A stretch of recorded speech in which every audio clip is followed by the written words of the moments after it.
A gente foi o tijolinho, né? Sim. Cada um de nós, a gente foi o tijolinho do jiu-jitsu ali. Sim. De alguma maneira, a gente fortaleceu a luta no geral, né? Total. Mas eu tiro meu chapéu muito primeiro para a família Gracie, que eu Sim. acho que foi O Carson foi o divisor de águas, tá? Isso aí não tenha dúvidas. Se o Carson não abrisse as portas da maneira que ele fez em Copacabana ali, vamos lá, e foi assim um cara futurístico, né? Porque ele botou 2 tatames, ele não tinha um tatame só, né? O Carson tinha um tatame de competição e um tatame de dar aula. Eu nunca entendia porque aquele tatame do lado ali era... Eu falei, pô, meu cara tem 2 tatames, pô. Aí depois eu entendi que era o tatame de competição, que era onde ele ficava. Ele se relacionava, depois eu comecei tendo aula com o André, de faixa azul. O André, eu era azul, branca, né? Desculpa. Então, vamos do Vamos pro início, vamos pro início da história.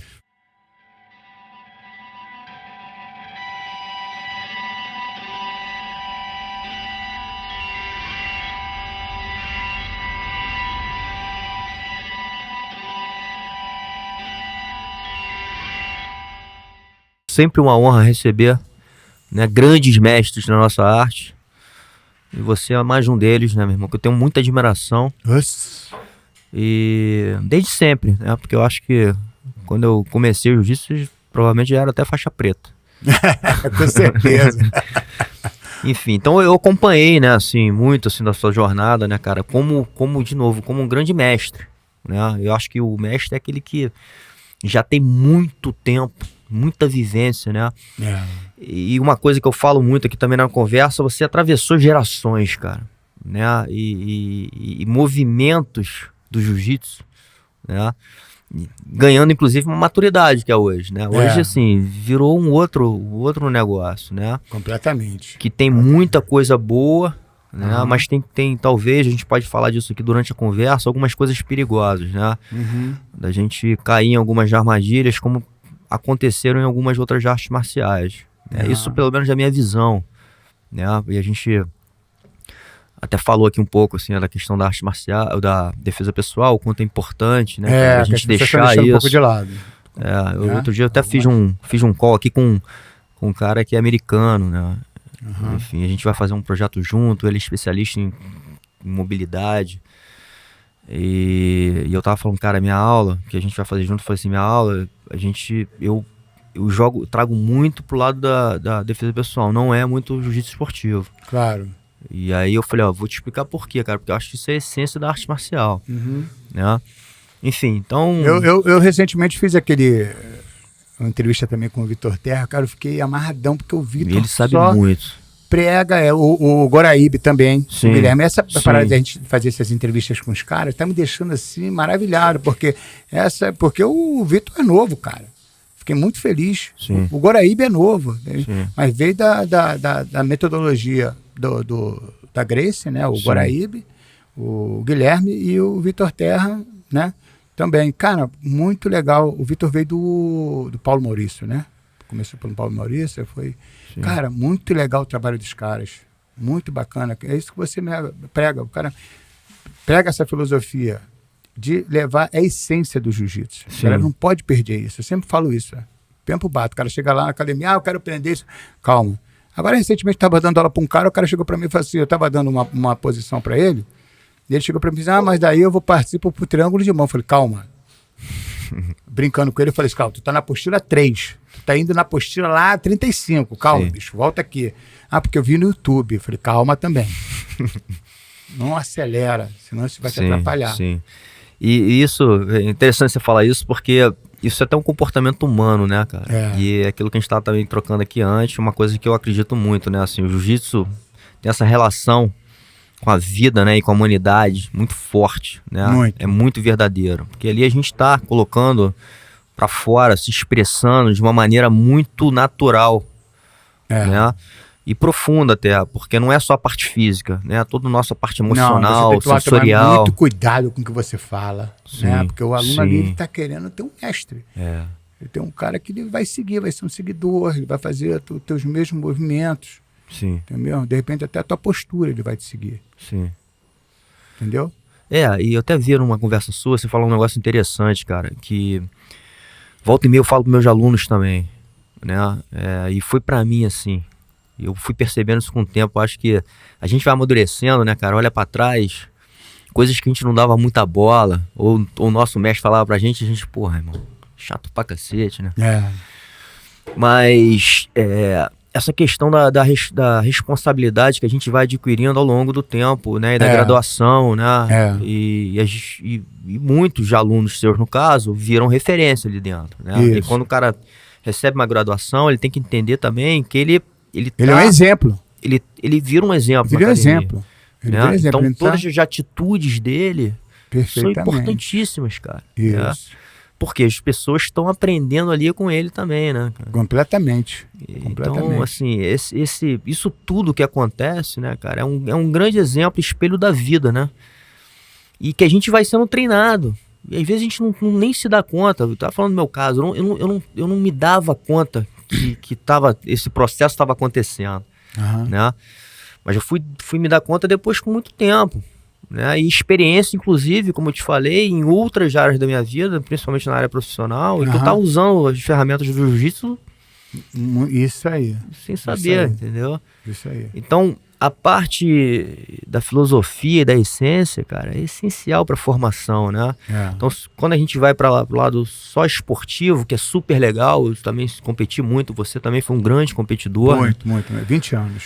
Pois é, árbitro, enfim, assim, né? E de novo passou pelo desenvolvimento do lado esportivo também, né? Vendo os campeonatos como eram antigamente, hoje como é que os campeonatos se organizaram. Muito. Não é tirar isso, né? Mas é entender que o jiu-jitsu não é só isso, né? Essa vertente ela é importante, mas talvez... Não, hoje em dia, se você for ver, a prática do jiu-jitsu é quem é a prática do jiu-jitsu. Eu sempre falo isso. Não sei se a minha academia tá uma molecada de 4 a 17. Aí eu tinha uma galerinha agora, pouco, de 20 aos 30. E a minha de 30 em diante é quase 50% da minha academia. Pois é. É um nicho muito legal, né? Também, galera, né? É o médico, é o engenheiro, Exatamente. o policial, é o juiz. E legal que chega no tatame, iguala. Acabou isso. Exatamente. É um barato isso. Exatamente. Não existe isso. No lugar do mundo, você vê numa... E outra coisa, lá dentro, você vê uma coisa que você pode ser, meu irmão, o juiz, pode ser não sei o quê. Lá dentro você vai aprender o quê? A ser humilde, a ter humildade. Sim. Você vai bater. Exatamente. Acho que é a única arte marcial que você tem que chegar e, dar 2 patinhos e falar, eu desisto. Sim. Entendeu? Não tem outra coisa para você fazer do que fazer isso. Exatamente. Fala, galera. São mais de 30 anos de jiu-jitsu, 25 anos competindo em alto nível.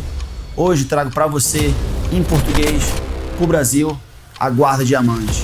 Tá na hora de evoluir, resistir à pressão e se transformar na melhor versão de você mesmo. Ouça.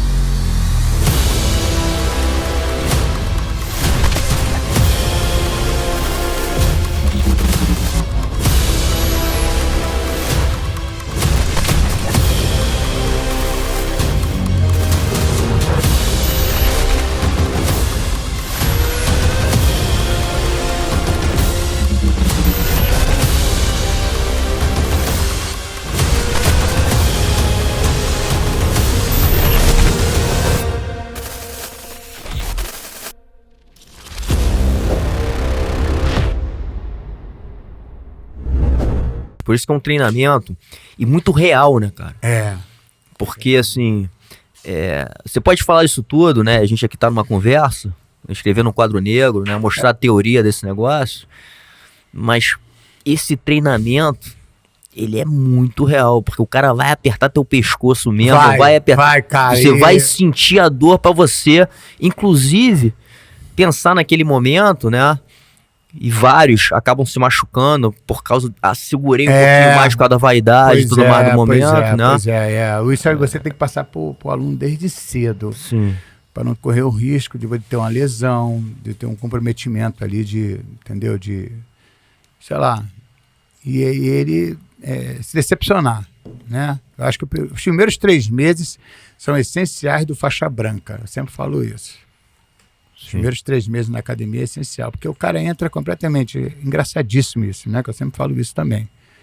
Que o cara entra introspectivo, o cara entra, com medo, com receio de se lesionar, de se machucar, como qualquer outro esporte. Todo esporte você tem lesão. Sim. Não tem essa aqui, futebol, qualquer um.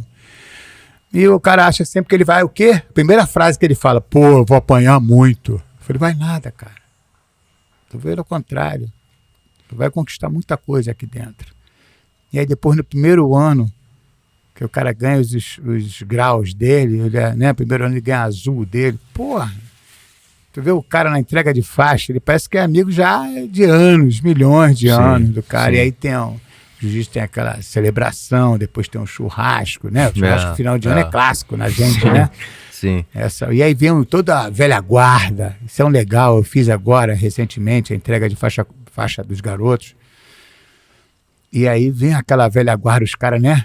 Amarradão, vendo aquilo ali, o progresso. Como é bacana isso. A velha guarda, até no caso você, sem te chamando de velho, mas um cara muito, muito maduro e com conhecimento, né, assim, muito profundo, né? Porque, de novo, cara, você vivenciou.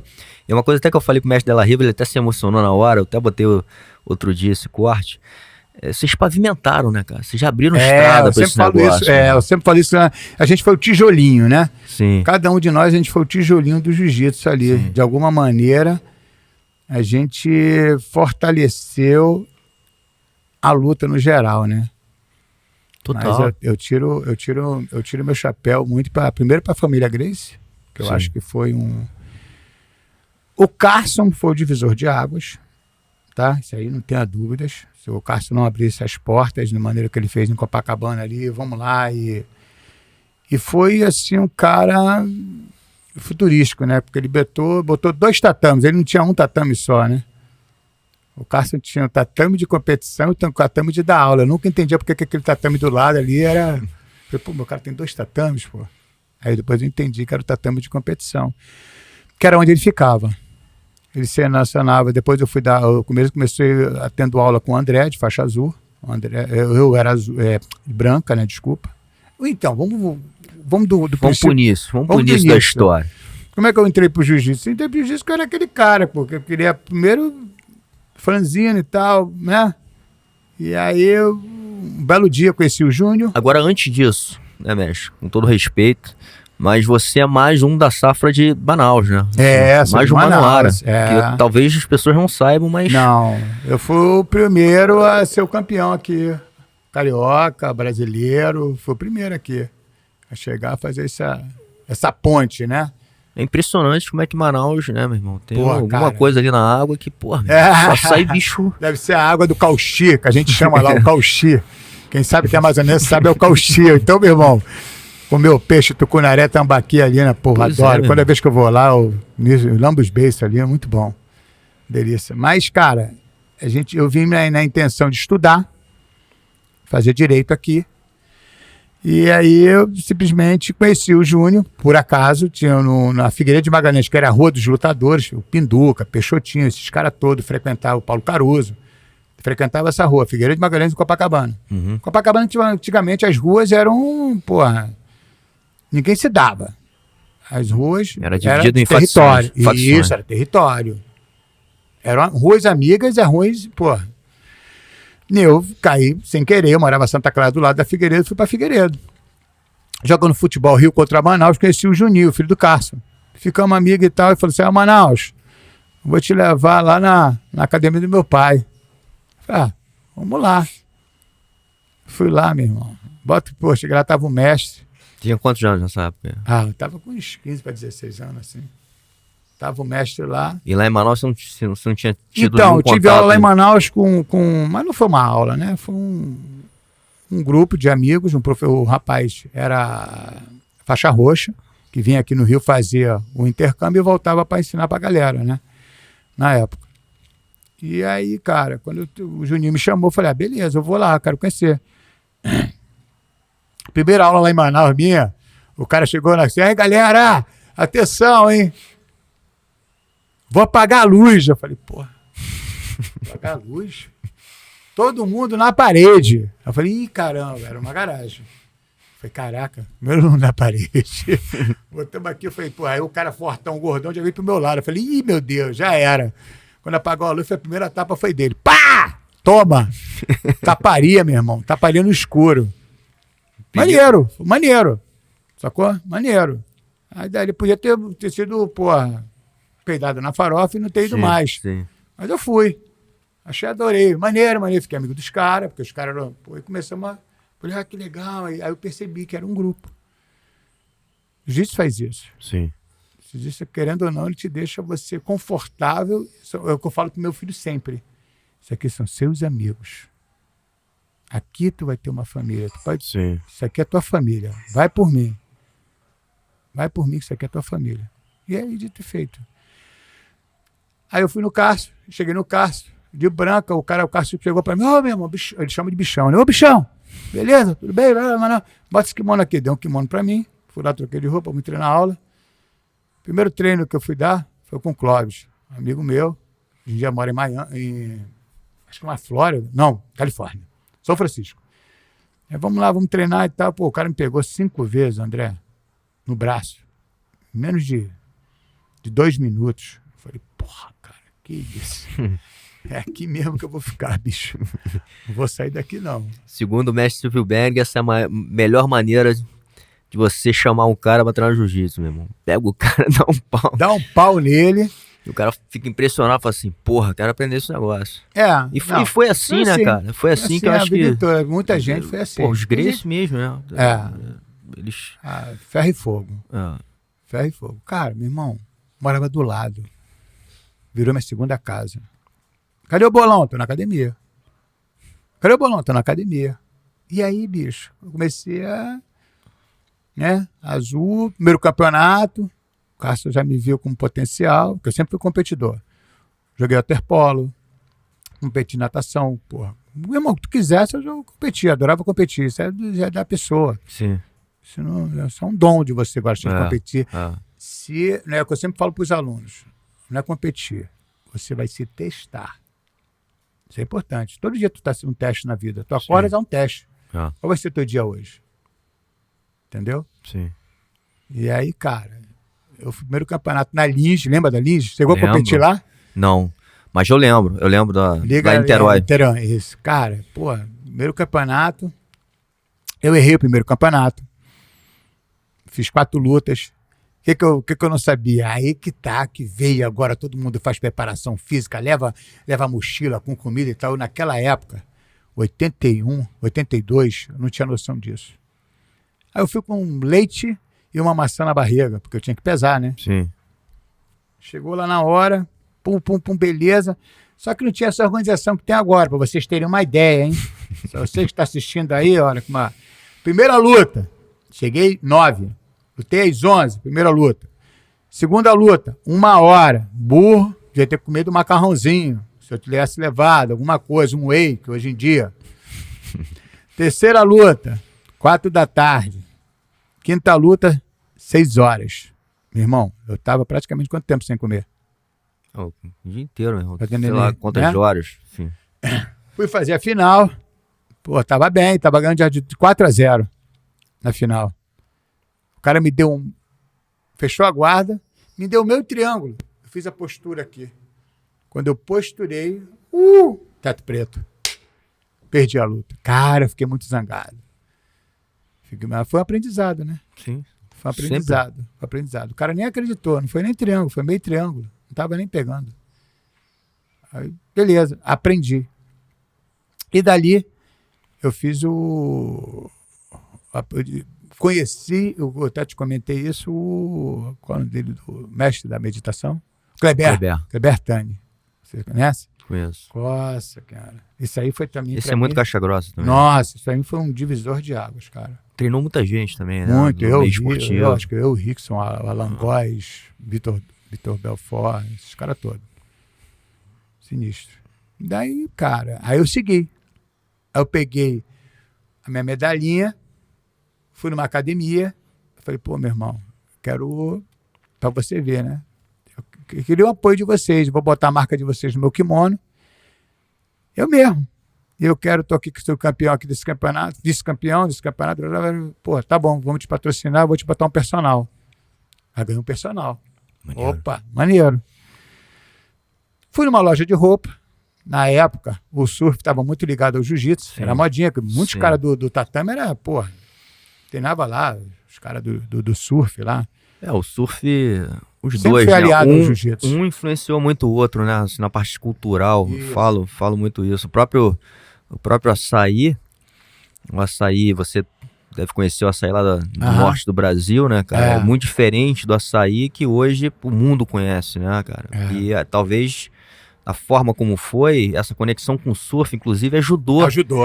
Porque, gelamos o negócio, né, cara? Um negócio que não era feito dessa forma, né? Não, se tu tomar açaí puro, tu não vai aguentar não, hein?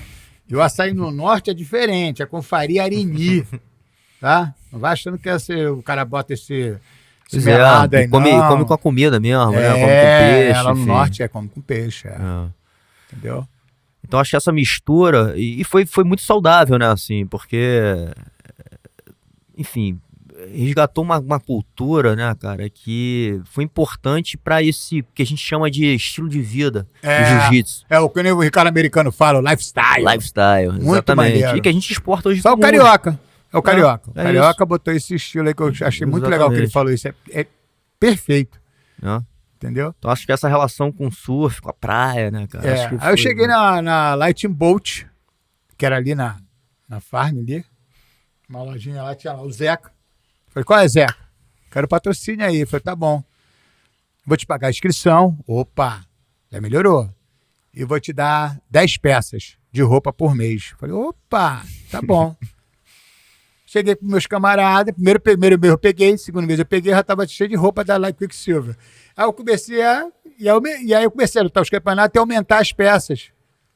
Um belo tempo ele falou assim, cara, tá mandando muito bem, eu vou te dar um salário. Legal. Já passou pro lado financeiro, já mexeu no meu bolso, bacana.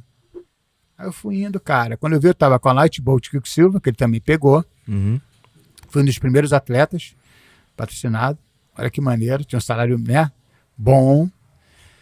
E, cara, e aí em diante eu comecei a ver que eu fazia direito, olha isso, eu fazia direito. Fazia advocacia. Porque o meu tio, meu falecido tio agora, né, acho que é Piet, desembargador.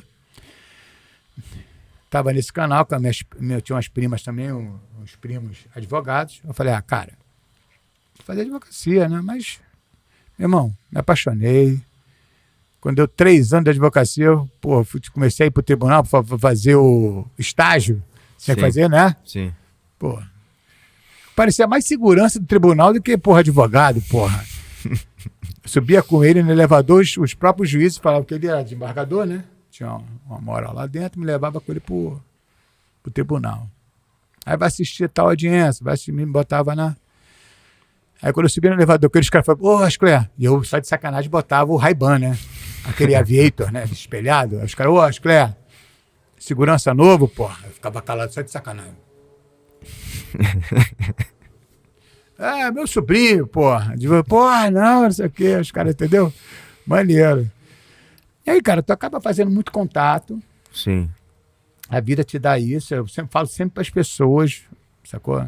Isso aqui que a gente está fazendo é uma oportunidade, a gente tem uma oportunidade. A vida, essa é uma outra coisa, né, cara, do que o jiu-jitsu nos dá, né, que esse network, né, cara? Muito. E de uma maneira muito sincera, né? Espontânea, sem querer. Você vê, a gente não se conhece tanto, mas... Maneiríssimo. Eu cheguei aqui, galera, muito bom aqui o espaço dele aqui para dar aula, recomendo, cara, energia, já tem, primeiro que eu não tenho o cheiro do tatame, né, que é aquele... Cheiro tatame forte, ele bota um incensozinho, uma parada maneira, bem estilo mesmo, bem clean, bem suave. Gostei muito. Parabéns. Legal, obrigado. Mas é isso, né? Assim, essas conexões que a gente vai fazendo através da luta, cara, são conexões muito verdadeiras, né?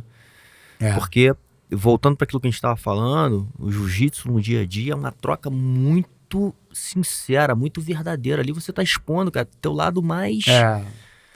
verdadeiro que existe, não tem como colocar marcha, se colocar vai cair. Vai, e no jiu-jitsu, eu falo logo aqui de frente para as câmeras, jiu-jitsu não tem maçã podre, pode ver, ele cai do cavalo, pode ver. Sim. Não sim, tem. sim. O Carlos falava sempre isso. Quer sucesso na tua academia, não deixa o maçã podre. Maçã podre é um aluno que, porra, cria problema, que é quizumbeiro, arruma confusão na rua. Esse cara não serve pra tua academia. Não dá. Às vezes você dá uma... Tenta fazer o conserto, né? Fixar ali aquela máquina, mas tem às vezes que a máquina não tem mais jeito. É verdade. Não tem mais jeito. Aí você, irmão, vou conversar contigo aqui, não dá mais. Eu lembro, cara, de algumas conversas, de algumas vezes, e que o brigadeiro chamava a galera do conselho, né? A linha de frente ali. Eu chamo de velha guarda. Chamava a galera e a gente fazia essas reuniões e eu lembro ele falando muito isso, assim, ó, cara, é melhor a gente perder alguns alunos, mas ficar com os alunos que realmente a gente... São alunos que representam, né, de alguma forma a academia, do que deixar pessoas que estão estragando. E como você falou, né, cara? Não adianta. Contaminando de uma maneira negativa, né? Negativa. É um cara que não veste a bandeira. Sim. Sacou? Não é você, não é teu, vai vir outros, espera. Isso aí. Vou perder o aluno. Não vai nada. Pelo contrário. Tá tirando um problema de você. Entendeu? Como na vida. Sim. Na vida você tem um problema. Você dá chance pra pessoa. A pessoa ficar do teu lado. Se a pessoa tá te incomodando muito, mas uma, duas, na segunda vez já deu até demais. Irmão, segue teu caminho, pô. Sim. Né? A vida tem que ser um negócio bem... Mesma onda. Vai embora. Isso aí. Pô. Mas ainda em cima da sua jornada esportiva, né? Que você foi um grande campeão, né, cara? Lutou com uns caras muito brabos, né, cara? Porra, eu tava até falando, que eu tava falando ali, eu lutei, porra, com esses caras, tudo que são hoje em dia os grandes master da vida. Pô, um orgulho aí que eu quando eu ganhei a faixa coral, achei muito legal. Fábio, muito obrigado. Fez uma boa declaração pra mim mandou, eu fiz né? Os caras não podiam estar presentes. O Carlinhos mandou uma declaração pra mim no meu faixa coral. Legal. Então tá lá no meu YouTube, dá uma olhada lá que vocês vão ver. Então achei muito legal o que ele falou, né? E o Fábio falou pra mim assim, pô, Bolão, você foi o cara que me fez treinar pra te ganhar, cara. Muito maneiro legal, isso, muito legal, né? A gente queria, e acho muito legal hoje em dia. Ele é um grande mestre, um grande mentor também. Sim. Sigo ele dá muito legal, galera, vale muito a pena. Tá? A gente vai envelhecendo e vai amadurecendo, né? É verdade que nem você falou aí. E eu lutei com esses caras todos. Eu lutei com o Fábio, lutei com o Gigi, lutei com o Castelo Branco, Johnny Machado, Jean-Jacques, o Bita. Meu irmão, o Bita era um, monstro. Era só absoluto. Porra, tinha o Traven, lutei. Porra, muito legal, cara, esses caras aí que...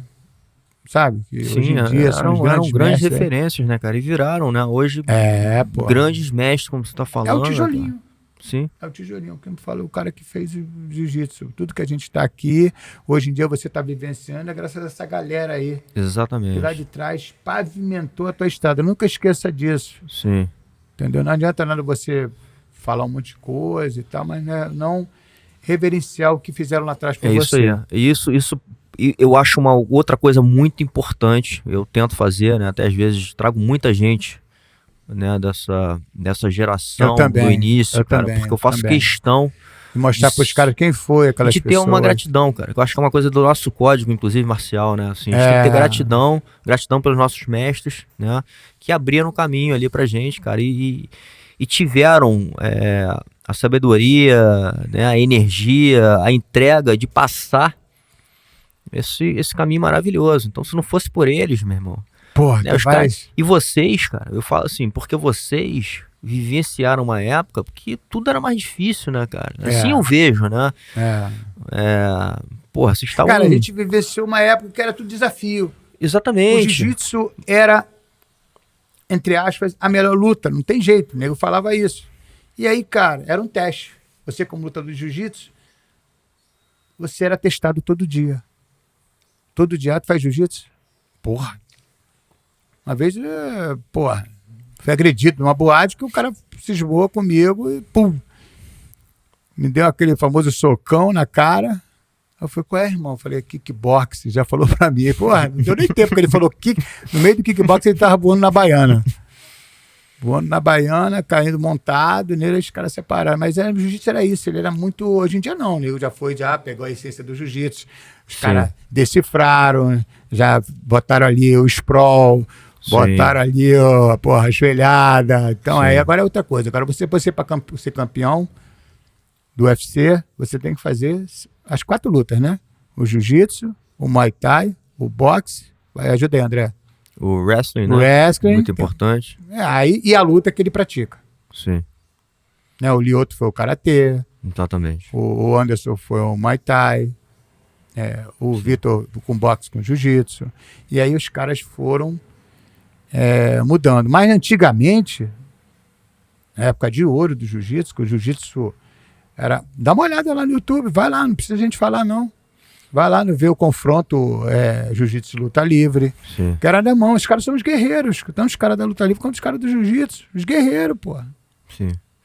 Sensacional. Não, então, e como eu tava falando, acho que é importante, cara, entender a história, entendeu? O estudo da história.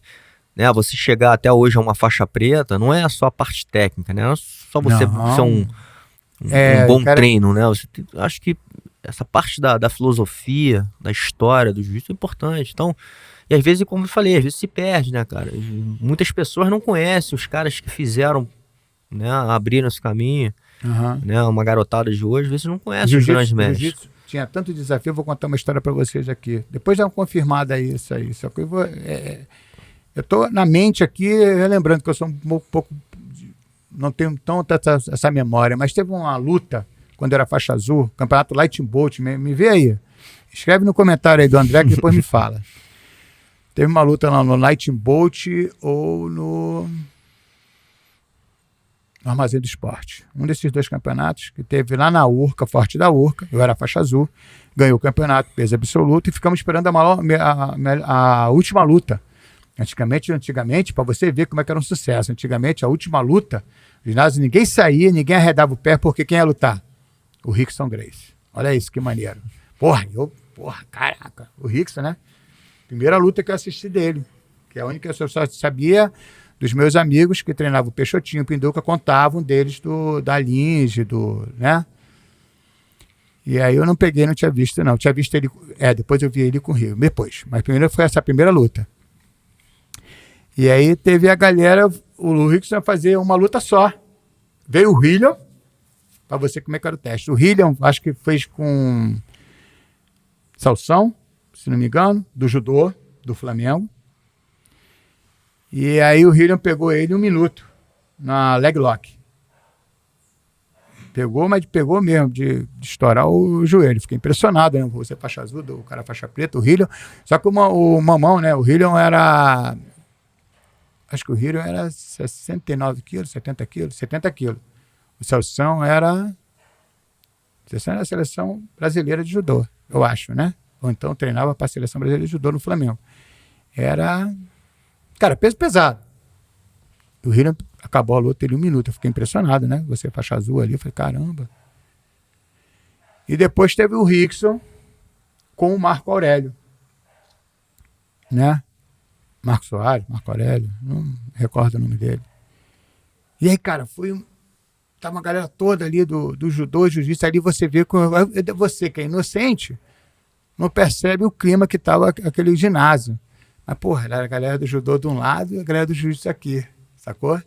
E os caras, judô, e a galera jiu-jitsu. Eu falei, caramba. E aí que eu quero contar a história pra vocês, seguinte, né? Que você já admirava o cara, já admirava sempre, como ele, admirei o Rickson, admirava o Marcelo Berg, porra. Você falou que chegou a lutar com o Marcelo Berg, né? Foi a última luta dele, foi a minha. É Marcelo, mesmo? Foi. E aí... O Rickson, o cara entrou, não, pô, Marco grandão, cara. Depois disso, o Marco treinou lá no Carson, depois de tudo isso, ele treinou com a gente no Carson, treinou no Oswaldo também. Enfim, isso é o jiu-jitsu, né? A gente abre as portas para todo mundo, isso aí não tem essa, não. E aí o cara foi, fez ali aqueles gritos do judô e tal, entrou no ringue, aí entrou o Rickson. Muito maneiro. Acho que ele já fazia o Álvaro Romano, já fazia, né? Aqueles movimentos muito maneiro, cabelão ali, uma paciência, um cara mestre, né? Uma paciência. Aquilo ali me chamou a atenção. Porque, pô, se eu for ali pegar aquele cara absoluto, eu falei, pô, bicho, eu já ia estar tenso aqui, né? Pra pegar esse cara. Aí ele foi, pegou aqui, amarrou o cabelo, bateu a mão, a palma assim, começou a luta. O cara cravou ele, né? Na luta ali, o cara do judô deu uma cravada nele, ajoelhou aqui, pô, posicionou. Pô, cravou ele. O Rickson, meu irmão, nunca tinha visto na minha vida, lógico. Fiquei impressionado. Bateu, André, e voltou para as costas do cara. Bateu e voltou. Pá, pum! Irmão, já caindo na gola. Na gola. E aí o cara pegou, botou a coisa aqui, o kimono para tentar, né? Uhum. Reduzir a pegada, mas não adiantou. Foi com boca. Sangrou e tudo. Pô, foi a foto emblemática. Essa foto tem, existe. E aí ele bateu. Cara, meu irmão, o ginásio foi abaixo, bicho.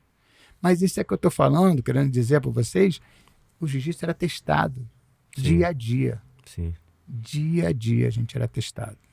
Sacou? Para chegar onde chegou. Hoje em dia não tem mais isso, todo mundo é amigo, todo mundo sacou, irmão. Acho que parou também, né? Sim. Mas foi criado assim, o jiu-jitsu. Sim. Sacou? Sim, isso deu uma encascorada no negócio, né, cara? Porque esses testes... Resumindo a palavra, profissionalizou. Sim. Eu acho que isso é um segundo estágio, de novo, na minha visão, né, cara? E eu acho que, principalmente, entendendo um pouco a história do negócio, quando a gente chega lá fora e começa a entender que se a gente não fosse mais organizado na questão da metodologia, na questão financeira, a gente não tinha sobrevivência no negócio, né? Eu lembro, vou puxar aqui uma outra lembrança aqui do Fábio Gurgel, cara. Ele falando de uma experiência dele, eu vou contar aqui a história, talvez alguns detalhes não sejam exatamente esses, mas resumindo assim, ele fez um seminário na Europa e, porra, seminário cheio, cara, sei lá, 40, 50, 60 pessoas, seminário cheio de jiu-jitsu.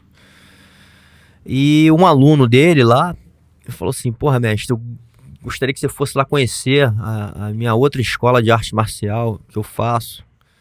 E, porra, tem uma galera, o mestre aqui da Europa vai estar aqui presente, gostaria que você fosse conhecer a Wing Chun, enfim. É o que? É Taekwondo?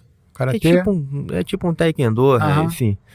E aí o Fábio foi, acho que no dia seguinte, lá no seminário do cara. Meu irmão, o cara lá chegou lá e falou assim, meu irmão, tinha, sei lá, 500 pessoas, um ginásio lotado. Ele falou, porra, meu irmão. E ele viu lá o negócio, falou assim, porra, nosso jiu-jitsu aqui é, porra, sem querer desmerecer a arte marcial do cara, mas o nosso negócio aqui, cara, tem uma potência aqui, um fundamento muito maior do que esse negócio, cara.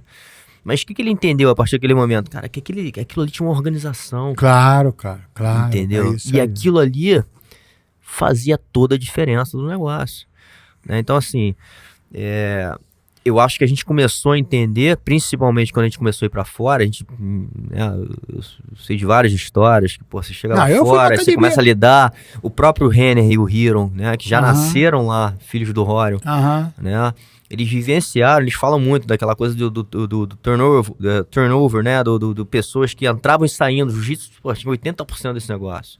Diferente de todas as outras artes marciais. Os caras já entravam e saíam. Então, eles começaram a entender que a metodologia estava errada, meu irmão. Por quê? Porque, inclusive, você sabe, na sua época mesmo, meu irmão, só ficava... os fortes. Os caixa-grossos. Os fortes. Né? Eu falo sempre isso. Então, a gente foi aprendendo... É um processo, desculpa falar, mas era um processo de seleção. Exatamente. Tá? Exatamente. Tanto que ele tinha 2 tatames. Sim. Entendeu? Só ia pro outro tatame, ele aparecia, metia a cabeça na outra sala e falei, quando eu dava aula já, eu comecei a sentir isso. Quando eu comecei a dar aula, comecei a trabalhar, estagiar com ele, que eu aprendi com o Cássio dando aula, né? O meu doutorado de dar aula foi com o mestre. Eu de roxa, eu ficava com ele treinando com os alunos. O Pelé eu conhecia assim. Eu tenho uma foto com o Pelé que eu postei. O Hélio Viana, que era advogado do Pelé, era aluno do Carson. Olha que legal. Sim. E o Pelé ia lá na academia, conhecer a academia. Foi, legal. Pô, que maneiro. Legal. Que maneiro. E voltando pra essência, cara, olha como é que é curioso isso, né, cara? Isso é um estudo que a gente faz, até a própria Kira, né, usa como referência, né, a gente fala disso. A própria academia Gracie na sua origem aqui no Rio de Janeiro. Que era uma coisa super organizada, meu irmão, né?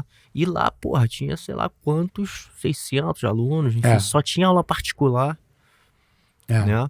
Porra, o kimoninho lavadinho, deixava lá. Tinha uma organização que de repente foi se perdendo, né, cara? E de novo, joga o negócio dentro da nossa cultura brasileira. Pois é. E a coisa foi se bagunçando, né, cara? E eu até lembro agora de uma fala aqui do Rickson, antiga já, mas num programa de televisão, ele falando assim, ó, a gente tinha uma ferramenta tão poderosa que se fosse entregue na mão de pessoas que não estavam preparadas, é muito perigoso. Né? E isso vale assim para todos os aspectos, assim, quando um negócio é entregue e você, porra, sai fazendo de qualquer jeito, cara, cria-se, né, uma coisa desorganizada, que não tinha ali talvez muita disciplina, né, cara, muita metodologia, muito respeito, então as coisas foram se perdendo, né, cara? Completamente. Então essa coisa que você fala a gente ao longo do tempo foi ficando mais profissional.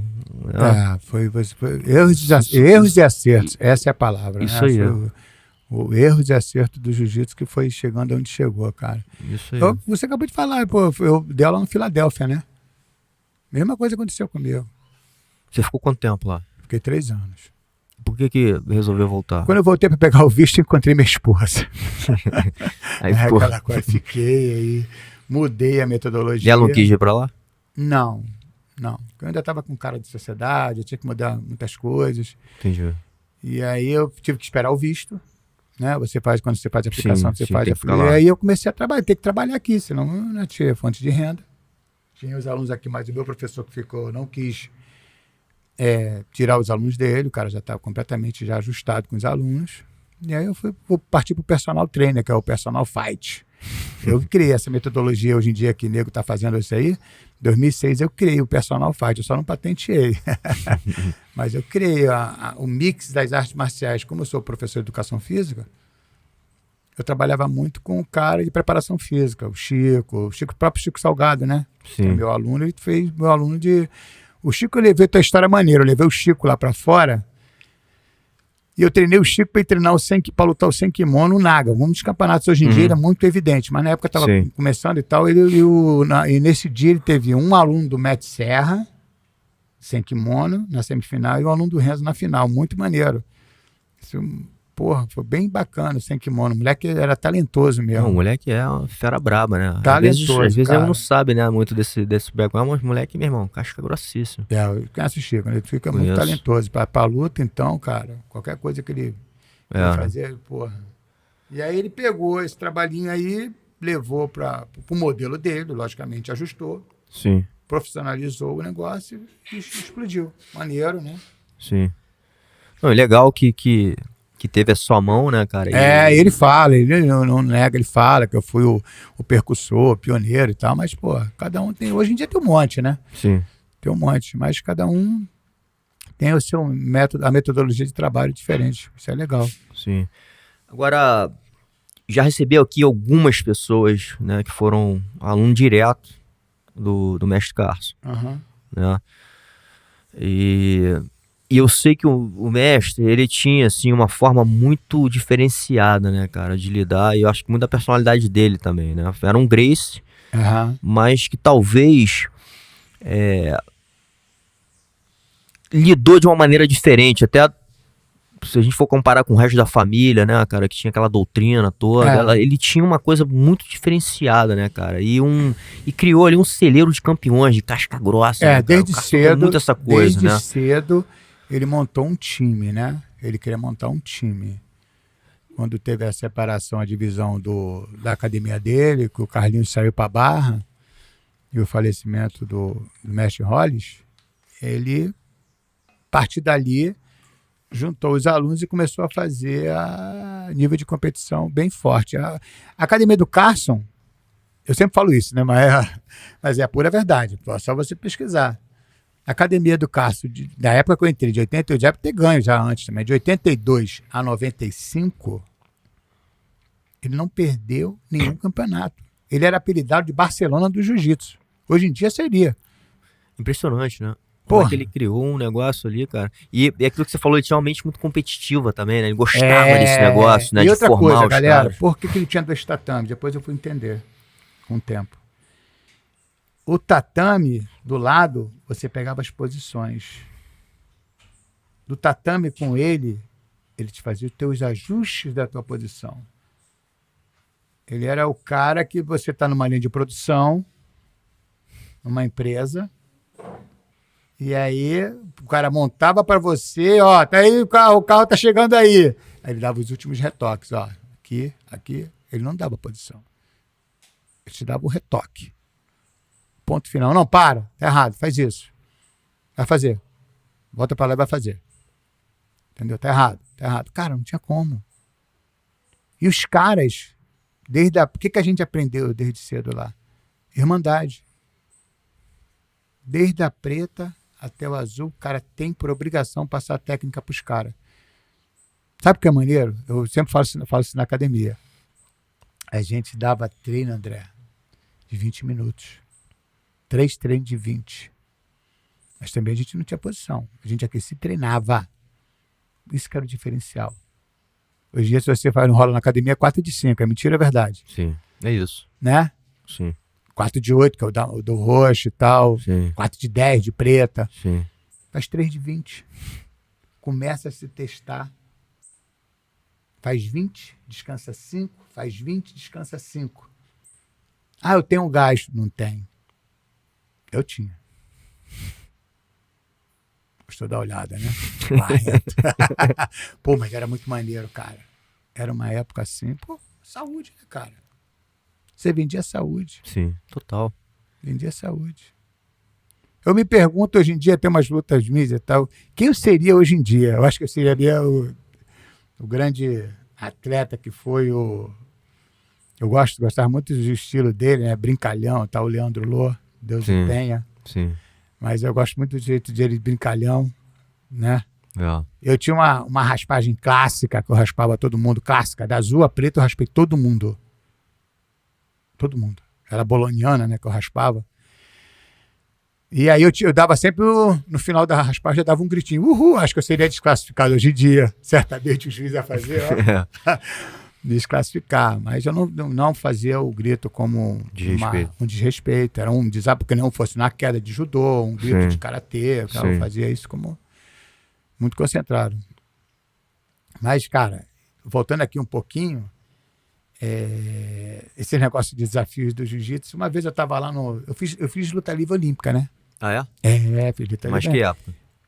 Época quando eu era azul e roxa. O Júnior, o filho do Carson, foi campeão. Todos os Grace foram, né? Sim, eles fizeram. Fizeram Samboa, fizeram luta livre. O Júnior fez luta livre. O Júnior acho que foi campeão carioca, o brasileiro.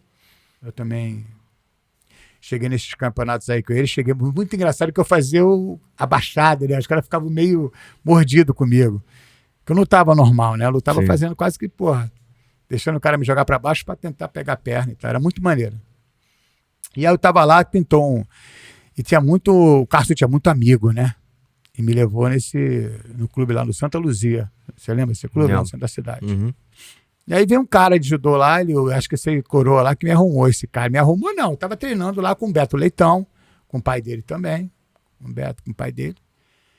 E aí chegou esse cara de judô, não tinha nem começado o treino. Aí, Bolão, o cara é professor aqui de judô, quer dar um treino contigo. No judô, o cara sem kimono, né? Eu falei, tá bom, vamos mesmo, o cara era enorme. Isso é aquela coisa do desafio, né? Sim. Desafio. Eu falei, tá bom. A queda eu tomei.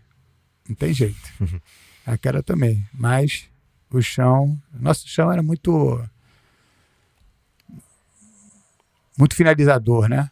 O Carson sempre teve uma equipe muito ofensiva. Ele não tinha... É verdade. Ele não tinha negócio. Você não tinha já lutador. Você só errava uma vez com o mestre. Você voltava para o tatame. É como você falou. Processo seletivo. Ele gostava de competidores, né? Sim. Equipe. Não estou falando aqui... logicamente que ele treinava pessoas normais, assim, comuns, Sim, entre aspas, sim, né? Pessoas sim. que não gostavam de competir. Sim. Mesma coisa. Ele tinha 2 tatames, um era de competição. Só ia para lá quem quisesse. Quer se testar? Vem. Ele abria para todo mundo. Quer se testar? Vem. É ótimo. O que ele fazia? Eu falo sempre, todas as coisas que eu vou, eu falo sempre isso. Ele era meio psicólogo, né?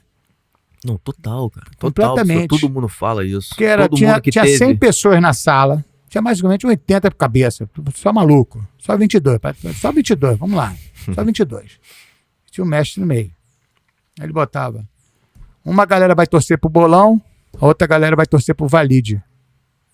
O que ele fazia? Te testava. Como é que você ia ficar no campeonato, as pessoas gritando contra você? Se você aquilo ali de fora, Sim, ia tirar direto da tua concentração. sim.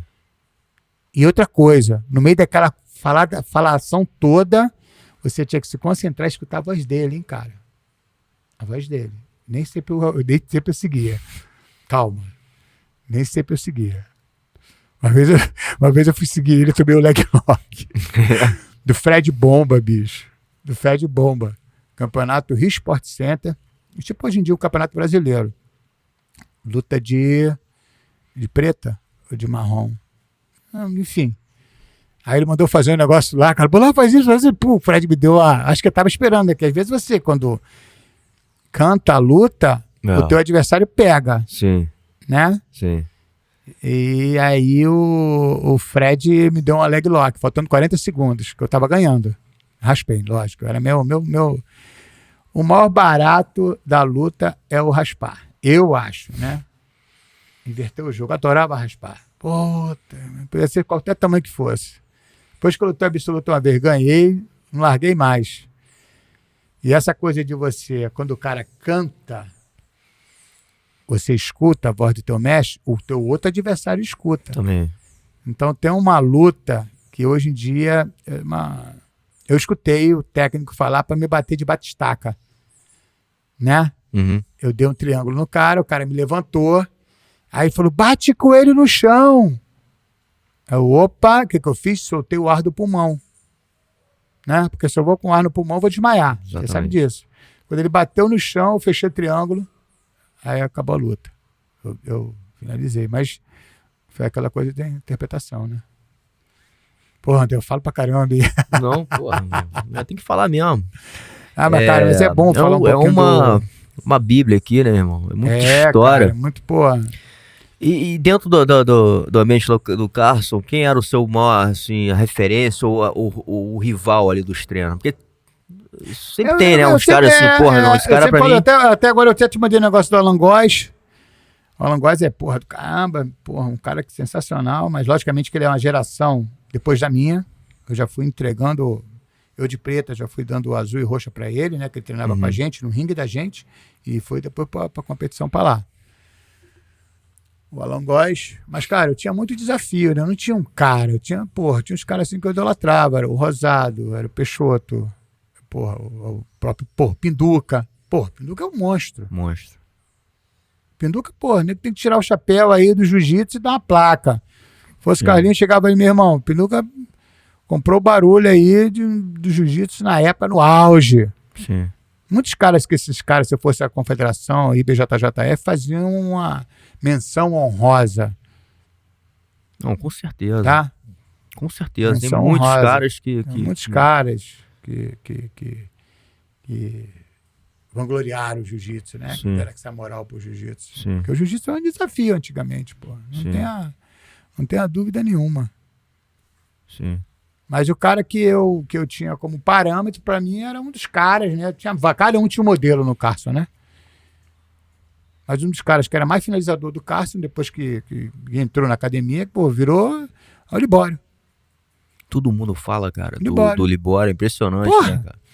O Libório pegava o braço, meu irmão, como ninguém, raspava como ninguém, era um monstro. Ele é um pitoco, né, brother? Sim. Ele é pequeno. Mas todo mundo tá cara. Parece que, socaram a musculatura do cara lá, o cara ficou, meu irmão, um ariete, né? Forte pra cacete. Aí eu tive de parâmetro. perto de competição, a gente tinha seletiva. Sim. A gente tinha 8 no meu grupo, 8, 10 pessoas. Para te dar uma ideia, peso médio tinha 10 pessoas. Ou seja, era uma competição. Eu participei de uma seletiva da Carson uma vez. Ah, é? Através dela Riva, Mas, porra, era outra japa. E como é que foi? Eu acabei passando. Foi seletiva pro Mundial, inclusive. A e B? Time A e B, né? Time A e B. Ah, legal. Bacana. E aí, cara, eu passei essa seletiva e para o bora não era meu peso, era meio pesado, peso de cima, mas eu gostava muito de tirar uma, né? Pra ver qual é. Outra coisa que eu... Della Riva. Passava agora Della Riva. Não passava, lógico. Mas, porra, vamos lá pra Della Riva. Não passava. Mas... Eu ficava 20 minutos ali batendo a tecla, brother. Passava, chegava do ladinho, dava uma raiva, ele tinha uma reposição, porra. Aquela perna de borracha dele, aquele mão dele, parece mão de macaco. Porra. Sinistro, brother. E aí o Libório me pegava 5 vezes, em 5 minutos. Eu tinha que reduzir isso para 1, 2. Me pegava. Mas na minha cabeça, ele vai me pegar só uma vez. Sabe como é que é? Sim. Era, porra.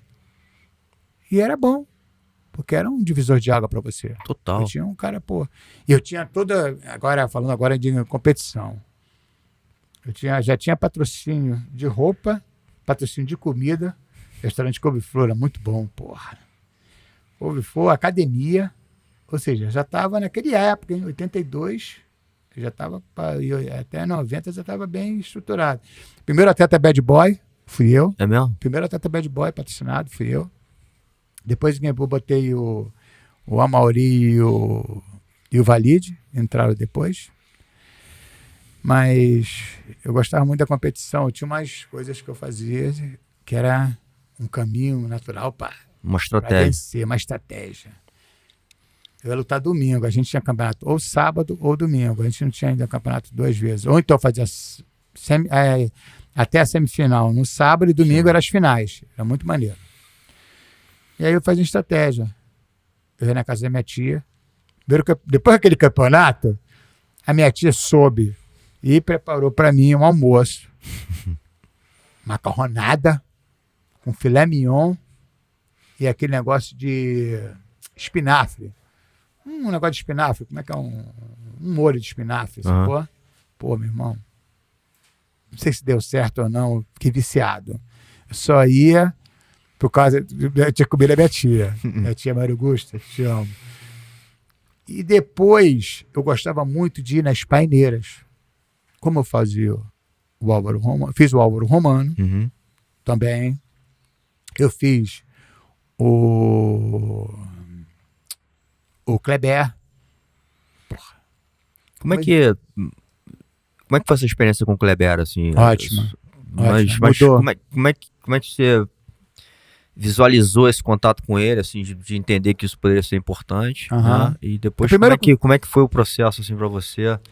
Primeiro foi uma semana de estudo que a gente faz, né? Para meditação transcendental. E ele te canaliza de uma maneira, achei legal que ele não me fez, como eu era atleta, ele me fez uma coisa específica para atleta. Se você procurar ele vai fazer uma coisa específica para o atleta. Foi diferenciado. E aí eu fiz as asanas, que são os movimentos, eu aprendi a pranayama, foi essencial as pranayamas, mudei completamente o meu estilo de aquecer, sacou? Sim. Eu aquecia com a respiração, completamente. Porque isso é uma outra coisa muito importante, né? Em competição, você entrar... Cara, eu entrava... Eu podia lutar com qualquer um. Qualquer um. Super concentrado. Se você está treinado, isso é para geral, tá, galera? Se você está treinado e concentrado, cara, e focado, fazendo aquele objetivo que vai dar certo, qualquer coisa, pensa nisso. Cara, faz aquilo ali com o maior prazer do mundo, entendeu? E é o que eu fazia, né? Fazia com o maior... Acompanhava tudo que o cara falava, tudo que ele... Eu destilei aquilo ali no sentido de me aprimorar, entendeu? De crescer. Pô, foi perfeito, André. Eu achei o ponto certo. Aí pronto. Eu não tinha medo, porque a luta te dá um medo. Te dá. O desafio te dá um medo. Não venha... E o grande lance da luta é desafiador, porque o cara tem que enfrentar você mesmo. É. O primeiro desafio que você tem não é o teu adversário, é você. Eu vou subir no ringue. Sim. Eu vou lutar com o cara. Isso aí, meu irmão. Você sai ali, cara, do teu centro, né? E A zona de conforto que a gente chama, né? e você sabe, principalmente quando você é menos experiente em competição, né? Uhum. E olhando pra trás, assim, você vê que você não consegue performar nem perto de como você treina no dia a dia na academia, né? Parece que dá um blackout ali, você é o outro lutador. E você não entende, porra, por que isso acontece, né, cara? Eu falo sempre pros caras o seguinte, como qualquer esporte, a luta tem uma coisa que se chama estratégia. Sim. Você hoje em dia tem a fórmula completa, você tem YouTube, tem Instagram, é impressionante. Sim. Meus alunos já vão lutar com fulano. O cara depois lá me manda os vídeos do cara. Porra, não tinha nada disso. Era no seco, meu irmão. Vou lutar com o Jean-Jacques. Beleza. Né? Olha no olho, irmão, cai pra dentro. É o treino. Você tem que estar treinado. Tem que estar no dia também. Tem dia também. Sim. Entendeu? Sim. Não, com certeza completamente. Tem dia. Cara, é aquele paralelo com a vida, né? A gente tem dias que a gente tá mais forte, tem dia que a gente tá mais equilibrado, tem dia que a gente tá mais focado, né? Uhum. Mas o treinamento, e por isso que eu te perguntei até na meditação, né, cara, como um complemento do seu treinamento, né? Então, assim, o treinamento diário, ele é muito importante e ao longo do tempo, né, cara, você vai se desenvolvendo, se conhecendo melhor, aceitando algumas deficiências suas, porque você, porra, ninguém é perfeito, meu irmão. Claro. Né? E aceitando também a sua individualidade. Você tem características suas, né? E dentro delas tem várias coisas poderosas. Né? Então você acaba entendendo que, porra, aquele cara pode ser muito bom, mas eu sou muito bom nisso aqui também. E tem as armadilhas, né, cara? Né? Você tem que fazer no jiu-jitsu, é muito maneiro. Total. Né? Total. O jiu-jitsu tem isso também, né? A gente faz o teu oponente cair na tua armadilha. Induz ele a entrar ali. Induz o cara. Cara, que era o cara pouca, vai, né, irmão? Porra, achando que vai o ser. O meu era triângulo. Eu fazia de uma tal maneira que o malandro desce o mole e cai no triângulo. Tem a raspagem, né? A raspagem minha, porra. Eu adorava raspar, cara, como eu falo. Você tem que ter um objetivo, né? Eu sempre falo pros caras, cada um tem um jeito. Cada um tem uma formatação. Tem um cara que é pesado. Sim. E tem que jogar por cima. Sim. E talvez por você seja uma escola, meu irmão. E o Carson foi muito conhecido pelos passadores, né, cara? Obviamente, tinha você, tinha o Della Riva, enfim, mas tinham caras que faziam uma guarda muito boa porque foram moldados por caras que passavam muito bem também. Então, assim, isso te treina. Isso é importante porque às vezes a gente não quer, né? Eu falo isso pros alunos, pô, os caras só querem treinar com um treino que é bom pra eles ali, né? Aquela zoninha ali, mas tem que se colocar, meu irmão, uma zona de dificuldade, senão você não evolui também. Né? Eu falo sempre isso. E o jiu-jitsu, ele sempre mostra os dois lados, né? Assim, por mais que você esteja, porra, hoje eu vou ensinar uma raspagem, você já tá aprendendo um pouco a defesa dela, né? Você já tá aprendendo um pouco da outra perspectiva, como é que a coisa funciona. Né? Não, e tem isso também, né? A humildade, chegar pro cara e falar, pô, cara, eu fazia muito isso. Tem nem como os caras que frequentavam lá na academia. O próprio Ezequiel Paraguaçu foi na academia. Foi lá no Carso. O cara treinou 3 horas sem parar. Eu vi. Chegou às 7, saiu às 10. Chegou 7 no tatame, só saiu às 10. Parou às 10. Não parou de treinar. Sinistro. O golpe dele era... Sim. Eu já botava o pé na barriga e já afastava o cara, né? Porque ele vem com aquela mão e dominava as mãos. Aquela mão dele tá livre ali, vai no pescoço. Aí pegou o nome, né? Sim. O cara era um monstro. Entendeu? Maneiro. E o Carson abria a porta pra todo mundo, pra tu ver. Isso era outra coisa, todo né, mundo. cara? Esse cara que lutou com o Rickson aí, o Marquinhos, depois a gente ficou grandes amigos, ele treinou no Carson lá. Porra, ficou, depois treinou pela academia lá. Foi lá, lutou pela academia, depois foi criar. O Cássio era sinistro, brother. Ele ficou amigo de todo mundo, o Cássio fez todo mundo ser amigo. O Cássio era, meu irmão, um pai, um comandante, né? Sim. Isso aí foi aquele cara que foi. Eu sempre falo, todo mundo fala isso. Pode ver, se você vê com o Marcelo Alonso, o repórter, os caras que. Foi o divisor de águas. Foi o cara que unificou o jiu-jitsu. Sim. O jiu-jitsu agora é universal, porra. O jiu-jitsu era a Zona Sul. É verdade. O jiu-jitsu era a Zona Sul. Ah. Entendeu? Depois unificou, já era. Ficou muito maneiro. Aí, olha o poder do jiu-jitsu. Animal, que a gente estava conversando aqui antes, né, cara? Às vezes a gente nem tem noção do quanto a gente tem uma ferramenta tão poderosa e não é só pro combate, né? É numa formação mesmo, de vida, pra vida, de transformadora, meu irmão. Né? Que você vai trabalhar todos os seus aspectos como ser humano, né? A enfrentar seus medos, não só no combate, né? Mas qualquer situação. Porra, quantas vezes, cara, eu não ia, aquilo que eu falei assim, eu não tinha muito essa noção. Mas às vezes eu tava assim, que fosse uma reunião com, o presidente, uma coisa importantíssima ali, que eu tinha que estar preparado, uma apresentação, meu irmão. Eu falava assim, bicho, semana passada, eu lutei um campeonato, que, nego querendo comer minha cabeça aqui, pra mim tá mole. Nego fala isso mesmo. Né? Muita então, gente assim, fala por isso. quê? Porque a gente se coloca ali em situações, cara, que a gente tá treinando aspectos, né, físicos, psicológicos e até espirituais, né? Na questão energética. Completamente. Que eu acredito, assim, eu acredito na questão de você quando eu tô dentro do sentir as tatame, pessoas. porra. Você fala isso, né? Você também falou agora, assim, da personalidade, você conhecer as pessoas, às vezes, de longe. Você sente, assim, um pouco. Completamente. E como professor, hoje, né, você pode falar, esse cara aqui precisa um pouquinho mais disso, né? Isso aqui a gente tem que trabalhar mais desse lado dele, né? Então você começa a sentir, às vezes, de uma maneira espiritual, cara. Né? Entendi. Uma personalidade de cada um. Obviamente, se você tá aberto para isso. Por isso que eu acho que o jiu-jitsu ele tem que ser trabalhado, né, de uma forma não só pro lado esportivo. Né? E o risco disso que a gente estava falando no começo da conversa, o que eu vi acontecer no próprio judô, sem desmerecer, né? O judô, é um esporte olímpico, né? De formação também marcial, com uma disciplina. Brilhante. Hoje em dia vai botar o teu filho onde? Judô. É muito legal. Completamente. Né? Mas talvez ele tenha perdido a eficiência marcial dele.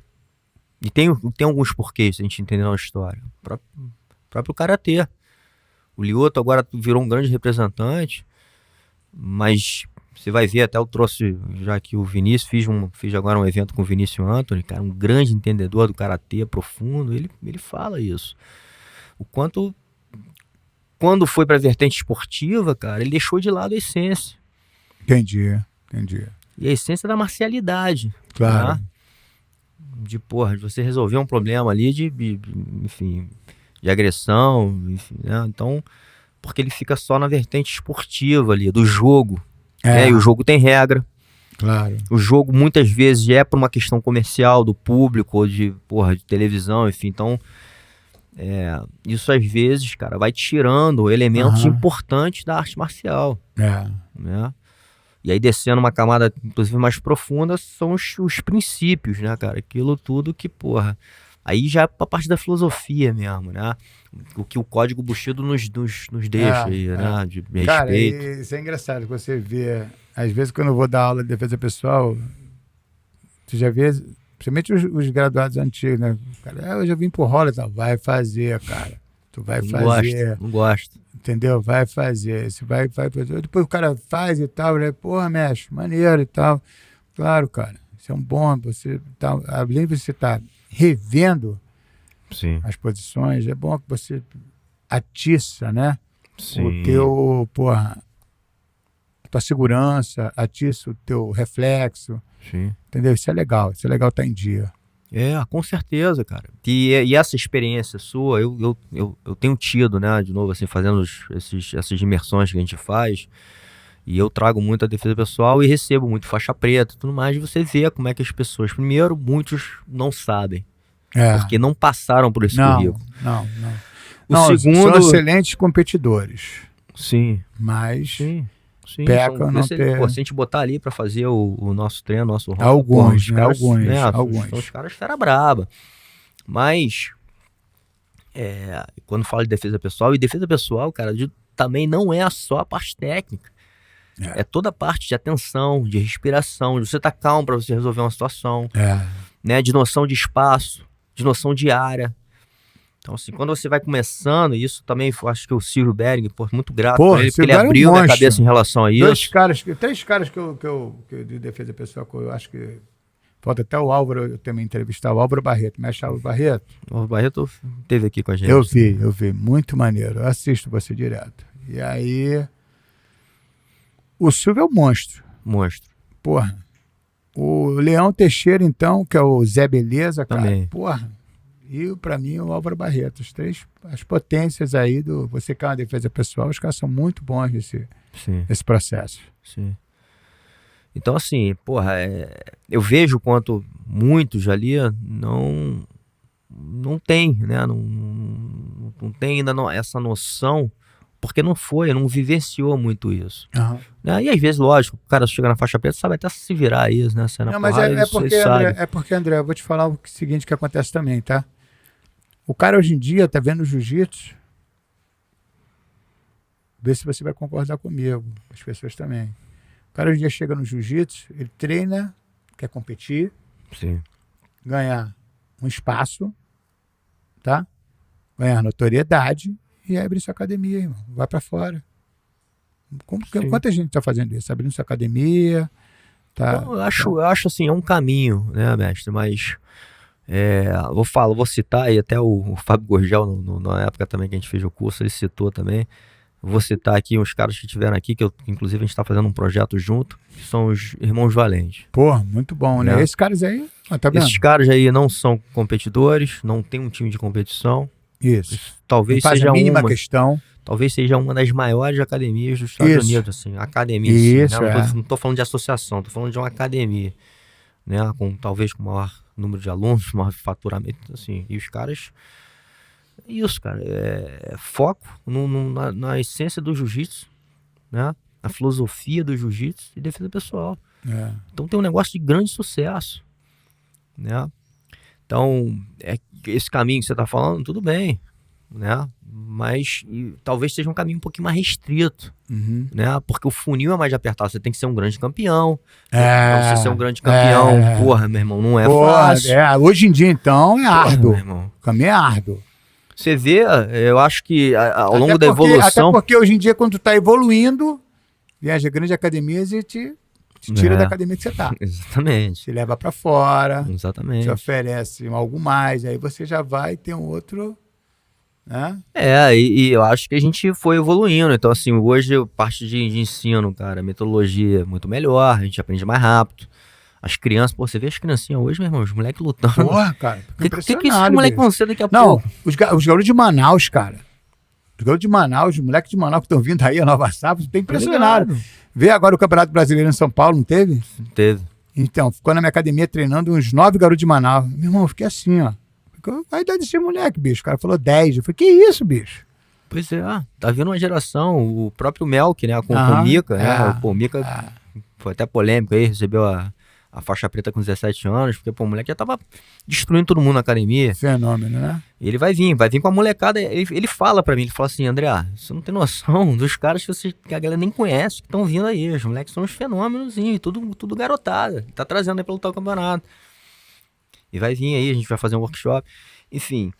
Então, assim, porra, o funil tá cada vez mais difícil, né? Você ser um grande campeão dentro dessa galera toda que tá vindo. Mas, obviamente, isso aí tem um valor muito grande, é um caminho.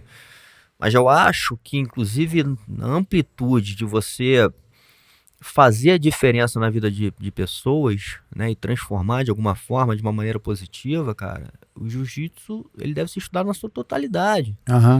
De novo, na parte filosófica, cara. O quanto, né, tive com o Helson agora, né, passando um final de semana junto, fazendo um evento, cara, ele fala assim, André, a dieta é muito importante. Meu pai falava um negócio e eu repito. Se fosse pra escolher o jiu-jitsu ou a dieta, eu escolheria a dieta. Eu falei assim, porra, mas isso é a filosofia do negócio, né? Assim, porque a gente quer se cuidar. A gente quer cuidar do próximo, a gente respeita. Então tem muita coisa legal. Vem, cara, desde cedo o Hélio já... Sim. Sim. Então, isso pra mim eu acho que é um jiu-jitsu infinito, um jiu-jitsu que tem uma amplitude de pegar e de treinar qualquer pessoa, cara. Né? Eu tenho aqui mulheres já acima dos 50 anos, né? Que eu tenho certeza que vão ser grandes representantes de nossa arte. Porra, vão ser lutadores pra ganhar campeonato? Não. Mas as experiências que ela tem de vida e de vivência que elas estão tendo aqui, de superação, de determinação, que elas podem aprender e passar para outras pessoas. Fora, né, o que eu, outro dia eu escutei, aquilo que a gente falou, assim, uma falou para mim e falou assim, André, depois que eu comecei esse processo aqui, cara, e eu comecei, inclusive, depois de uma época difícil na minha vida, o quanto eu ganhei de confiança, meu irmão. Não, porra, isso aí é mais confiança em tudo, entendeu? Tudo. É de se sentir mais confiante para tudo, cara. Né? Então, assim, o quanto isso faz uma diferença verdadeira na vida de uma pessoa, né, cara? Muito. E reforço vocês. Você ganha do jiu-jitsu, vamos lá, tá 5 aqui. Autoconfiança, autoestima, amizade no tatame, que é eterno, para sempre. Sacou? Cara, network. Bastante no jiu-jitsu, é impressionante. Quando os caras estão fazendo negócio, pô, eu fico chocado. Isso aqui é a galera mais velha, né? Cara, e a última palavra que eu foco se chama família. Você acaba criando uma família. Esses caras são minha família. Eu me sinto muito bem no meu tatame. Eu me sinto muito melhor no meu tatame do que na minha casa. Quando eu tô lá dentro, eu falei, que alívio. Legal. Todos que as férias acabem, voltem logo. Legal, Bolão. Mestrão, de novo assim, muito grato por tudo que você fez pelo jiu-jitsu, né? Acho que a gente nem estaria aqui falando sobre isso se você não tivesse sido esse grande guerreiro que você foi e ter representado a nossa arte. E até hoje, né? Acho que você é um grande representante e continua, inclusive hoje, usando as ferramentas tecnológicas para espalhar essa mensagem, né? Quem quiser pode falar aqui o Instagram. Lógico, deve. Sérgio Bolão no Instagram e Sérgio Bolão Souza no YouTube. Dá uma olhada lá, check it out. Muito bom. E com esse teu lado extrovertido, né, cara, que eu acho que é muito legal também, né, cara, acho que leva muito da nossa cultura também, né, assim, sensacional, brasileira da raiz mesmo, né, cara. Não, que isso é legal, eu tava eu vou dar uns seminários lá fora na Europa, né, cara, e eu tava treinando aqui uma aula toda em inglês, né, falando, inclusive minha irmã é professora também, eu falando bacana. Com ela e tal, explicando, não sei o quê. Mas eu parava assim. Já que tu contou essa porra, você te interrompeu a parada, né? Primeira apresentação minha lá nos Estados Unidos, o cara juntou naquela academia lá que é do Schwarzenegger. Foi uma filial do Schwarzenegger. A Gold Gym. Lembra? Lembro. A clássica lá. O cara me chamou, reduzindo a história como eu cheguei nos Estados Unidos. Aí o cara me chamou para fazer um seminário lá e tal. Aí tinha umas 15 cabeças e tal. Eu falei, cara, e agora? Eu decorei todos os nomes do jiu-jitsu. Porra, tava tudo decorado. Eu fui me apresentar. Falei, hi guys, nice to meet you, my pleasure. My name is Sérgio Souza. My nickname in Brazil é Big Ball. Porra. Pra que eu falei essa porra? Ele começou a rir, né? Aí os caras, eu falei, pô, o que estão rindo? O cara brasileiro, porra, que é testículo, porra. Eu falei, puta merda. Não, bolão. Cara, não, aqui, bolão. Os caras falavam bolão. Porra, muito engraçado. É maneiro, né, cara? Essa parada de... Então, eu acho que e exportar um pouco a nossa cultura também. Eu tava falando isso porque eu tava brincando. Tinha umas palavras que, porra, cara, a gente esquece. E é igual o jiu-jitsu. Isso é uma coisa que eu tentei, que eu fiz lá nos Estados Unidos e eu tento fazer aqui até hoje quando chegar. O cara tem que aprender, o jiu-jitsu é brasileiro, cara. Por que tu botou a nomenclatura americana? Exatamente, é isso aí que eu ia falar. Porra, eu falo assim, vai ter coisa que... Armlock, É isso aí. chave de braço. Pô, o jiu-jitsu é brasileiro, cara. Vê se o judô mudou. Vê se o karatê mudou. A contagem tinha que ser toda em português. Porra. O judô não é assim, cara. Caraca. Então eu acho que a gente tinha que reforçar isso. Porra, por que tem essa nomenclatura? É isso. Entendeu? É português, saída de cotovelo. Fuga de quadril. Isso aí. Tem que ser esse nome. Knee on the belly? Não. Joelho na barriga. O cara falava pra mim, knee on the belly? Não, joelho na barriga. Joelho, era muito engraçado, brother, muito maneiro. O cara fala, joelho na barriga. Mas era maneiro demais, muito bom. Muito bom, mestre. Obrigado aí. Tamo junto, galera. Por tudo e por colocar essa energia aí no nosso projeto aqui também. Tamo junto aí.